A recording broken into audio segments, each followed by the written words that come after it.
Welcome to Naresh Academy. Union Public Service Commission మరియు Andhra Pradesh Public Service Commission group 1 and group 2 సంబంధించి September 12, 2023 తేదీ సంబంధించి the Hindu, Eenadu, Sakshi news paper వచ్చిన important articles సమగ్ర విశ్లేషణ తెలుగులో ఈ వీడియోలో చూద్దాం. క్వశ్చన్ నెంబర్ 1, భారతదేశం సౌదీ అరేబియా వ్యూహాత్మక భాగస్వామ్య మండలి వివరాలు తెలపండి.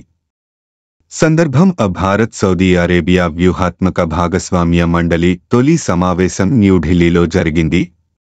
భారతదేశం సౌదీ అరేబియా వ్యూహాత్మక భాగస్వామ్య మండలి భారతదేశం సౌదీ అరేబియా వ్యూహాత్మక భాగస్వామ్య మండలి ఏస్పీసీ 2019లో ఏర్పాటు చేయబడింది.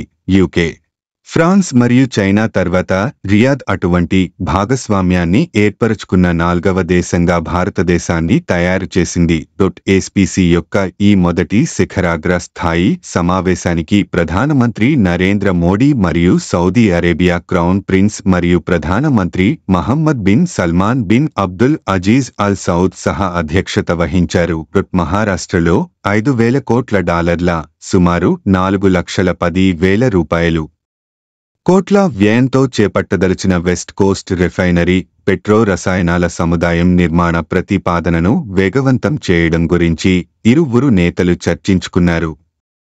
ఇంధనం, రక్షణ, సెమీ కండక్టర్లు, అంతరిక్ష రంగాల్లో సహకారంపై చర్చలు కొనసాగాయి. హైడ్రోకార్బన్ల బంధాన్ని సమగ్ర ఇంధన భాగస్వామ్యంగా మార్చుకోవాలని రెండు దేశాలు అంగీకారానికి వచ్చాయి. Central Vigilance Commission of India మరియు Saudi Oversight and Anti Corruption Authority మధ్య, అలాగే భారతీయ మరియు సౌదీ ఎగ్జిమ్ బ్యాంక్ల మధ్య 8 ఒప్పందాలు జరిగాయి. National Institute of Technology of India మరియు సౌదీ అరేబియాకు చెందిన సెలైన్ వాటర్ కన్వర్షన్ కార్పొరేషన్ కూడా ఒక ఒప్పందాన్ని కుదుర్చుకున్నాయి. Power grid, gas grid, optical grid, fibre నెట్వర్క్లో భాగస్వామ్యంపై ప్రధానులు చర్చించారు. $10,000 కోట్ల సుమారు 8.20 లక్షల కోట్ల రూపాయలు పెట్టుబడుల కోసం సంయుక్త కార్యదళాన్ని నెలకొల్పాలని నిర్ణయించారు. ఉగ్రవాదానికి జాతిమతాలతో సంబంధం లేదని, వేరే దేశంపై ఉగ్రవాదాన్ని ఎగదోయడానికి తమ భూభాగాలను వాడుకోనివ్వకుండా దేశాలన్నీ తిరస్కరించాలని ఇద్దరు నేతలు సంయుక్త ప్రకటనలో పేర్కొన్నారు. భారతీయులకు, ముఖ్యంగా హజ్ యాత్రికులకు చెల్లింపుల్లో సౌలభ్యం కోసం రూపే కార్డును సౌదీలోనూ అనుమతించే అవకాశాలను పరిశీలించాలని వారు నిర్ణయించారు. ఉగ్రవాదులకు, అతివాదులకు ఆస్కారం లేని రీతిలో అఫ్ఘాన్లో స్థిరమైన సర్కారు ఏర్పడాల్సిన అవసరాన్ని నొక్కి చెప్పారు. చర్చలకు ముందు రాష్ట్రపతి భవన్ వద్ద సౌదీ యువరాజుకు సంప్రదాయబద్ధ స్వాగతం లభించింది. రాష్ట్రపతి ద్రౌపది ముర్ముతో ఆయన భేటీ అయ్యారు. భారత్లో భిన్న రంగాల్లో పెట్టుబడులు పెంచడానికి ఉన్న అవకాశాన్ని వినియోగించుకోవాలని ఆమె కోరారు. రెండు దేశాలు సహజ భాగస్వాములని చెప్పారు. భారతదేశం సౌదీ సంబంధాలు. భారతదేశం మరియు సౌదీ అరేబియా పురాతన కాలం నుండి విస్తృతమైన వ్యక్తుల ప్రజల పరిచయాలతో చారిత్రకంగా సన్నిహిత సంబంధాలను కలిగి ఉన్నాయి. 2022 నుంచి 23 వరకు ఆర్థిక సంవత్సరంలో రెండు దేశాల మధ్య వాణిజ్యం రికార్డు స్థాయిలో $52.75 బిలియన్ తాకింది. భారతదేశం సౌదీ అరేబియా యొక్క రెండవ అతిపెద్ద వాణిజ్య భాగస్వామి అయితే సౌదీ అరేబియా భారతదేశం యొక్క 4వ అతిపెద్ద వాణిజ్య భాగస్వామి. ఇంధన రంగంలో రెండు దేశాలు విస్తృత భాగస్వామ్యాన్ని పంచుకుంటున్నాయి.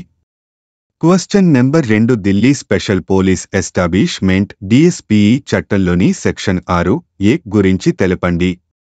అవినీతి కేసుల నుంచి ఉన్నతాధికారులకు రక్షణ కల్పించే Delhi Special Police Establishment DSPE చట్టంలోని సెక్షన్ 6(a) రద్దుపై సుప్రీంకోర్టు రాజ్యాంగ ధర్మాసనం కీలక వివరణ ఇచ్చింది.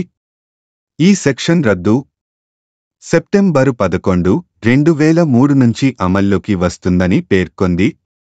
సెక్షన్ 6(a) ప్రకారం అవినీతి ఆరోపణలు ఎదుర్కొంటున్న సంయుక్త కార్యదర్శి ఆపై స్థాయి అధికారులపై దర్యాప్తు, విచారణ నిర్వహించాలంటే కేంద్ర ప్రభుత్వ అనుమతి తప్పని సరి. ఈ నిబంధన రాజ్యాంగానికి వ్యతిరేకమని, అవినీతిపరులను రక్షించేలా ఉందని పేర్కొంటూ 2014లో సర్వోన్నత న్యాయస్థానం కొట్టివేసింది. ఈ సెక్షన్ రద్దు తీర్పు ప్రకటించిన తేదీ నుంచి వర్తిస్తుందా, రూపొందించిన తేదీ నుంచి అమల్లోకి వస్తుందా అన్న అంశంపై సుప్రీంకోర్టులో పిటిషన్ దాఖలైంది. దీనిపై విచారించిన జస్టిస్ సంజయ్ కిషన్ కౌల్ నేతృత్వంలోని 5 సభ్యుల రాజ్యాంగ ధర్మాసనం 2014 తీర్పు డిఎస్పీ చట్టంలోకి సెక్షన్ 6(a)ను చేర్చిన తేదీ సెప్టెంబరు 11, 2003 నుంచి అమల్లోకి వస్తుందని తీర్పు వెలువరించింది. క్వశ్చన్ నెంబర్ 3 సిఎస్ఐఆర్ యొక్క శాంతి స్వరూప్ భట్నాగర్ అవార్డులు గురించి తెలపండి. దాదాపు 1 సంవత్సరం ఆలస్యం తర్వాత council of scientific and industrial research CSIR ఇప్పుడు 2022 సంవత్సరానికి శాంతి స్వరూప్ భట్నాగర్ ఎస్బి అవార్డులను ఆవిష్కరించింది. ఎస్బి అవార్డులు భారతదేశంలో ప్రతిష్టాత్మకమైన సైన్స్ బహుమతులుగా పరిగణించబడుతున్నాయి. గత ఏడాది అవార్డులను ప్రకటించకపోవడానికి గల కారణాలను అధికారికంగా వెల్లడించలేదు. మునుపటి సంవత్సరంలో సైన్స్ మరియు మెడిసిన్కు సంబంధించిన జాతీయ అవార్డులను సమీక్షించడానికి కేంద్ర హోం మంత్రిత్వ శాఖ ఒక కమిటీని ఏర్పాటు చేసింది. ఫలితంగా కొన్ని అవార్డులు తగ్గాయి, అయితే ఎస్బి అవార్డులు అలాగే ఉంచబడ్డాయి.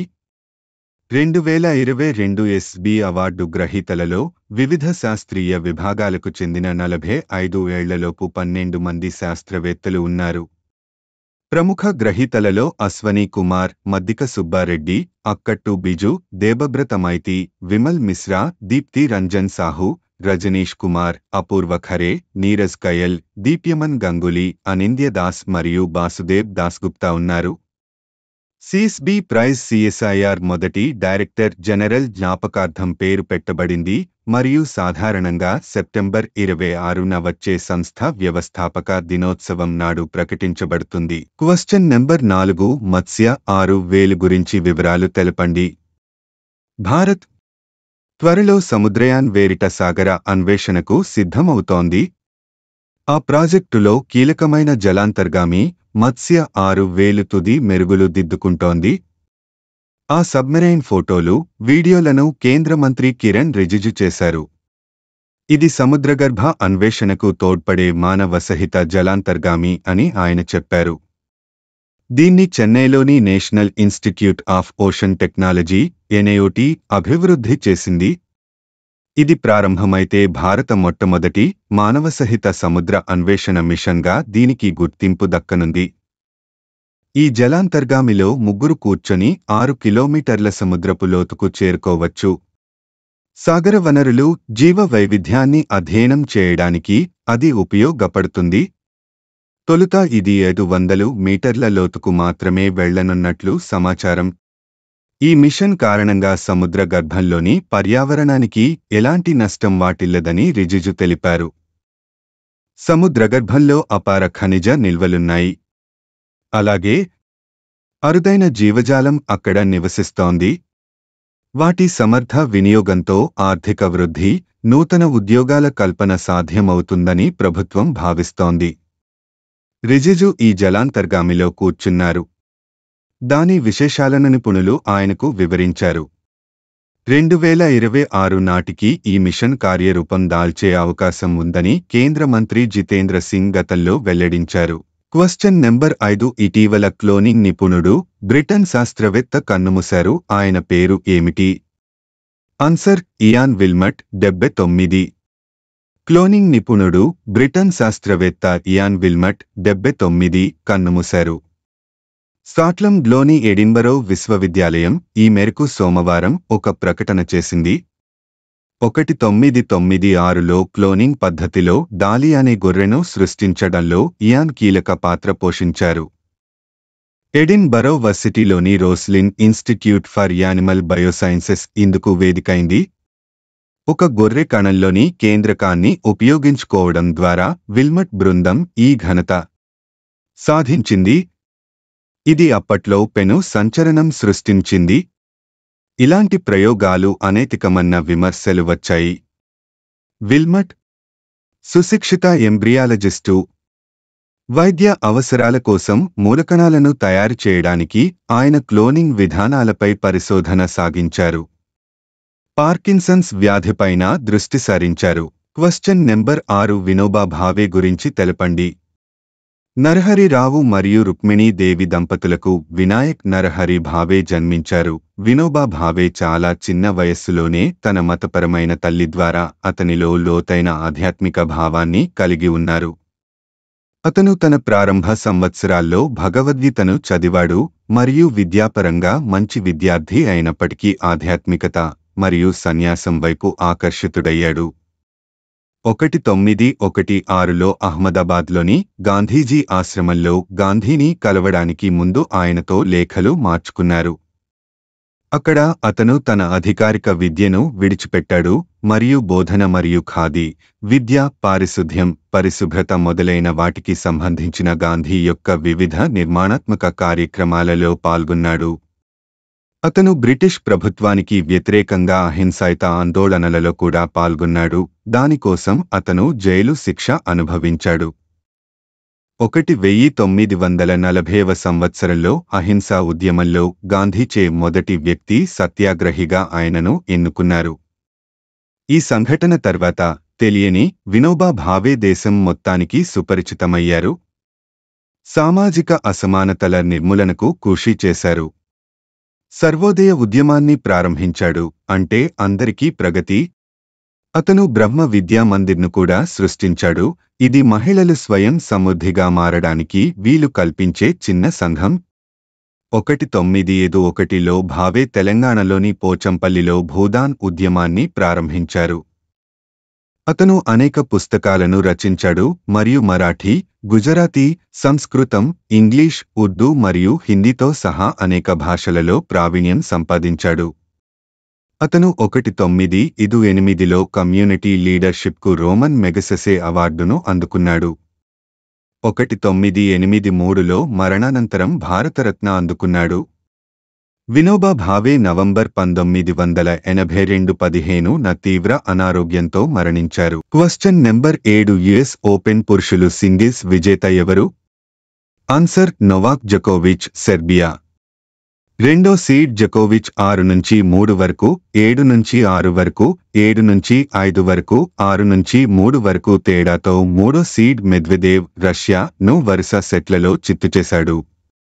2021 యుఎస్ ఓపెన్ ఫైనల్లో జకోపై గెలిచిన మెద్వెదేవ్ ఈసారి మాత్రం ఓటమి వైపు నిలిచాడు. ఓ సీజన్లో 3 గ్రాండ్ స్లామ్ టైటిళ్లను 4 సార్లు గెలుచుకున్న తొలి ఆటగాడు జకోవిచ్. 2011, 2015, 2021లోనూ అతను 3 చొప్పున గ్రాండ్ స్లామ్ ట్రోఫీలు దక్కించుకున్నాడు. కోవిచ్ యుఎస్ ఓపెన్ టైటిళ్ల సంఖ్య 4 2011, 2015, 2018లోనూ అతనిక్కడ విజేతగా నిలిచాడు.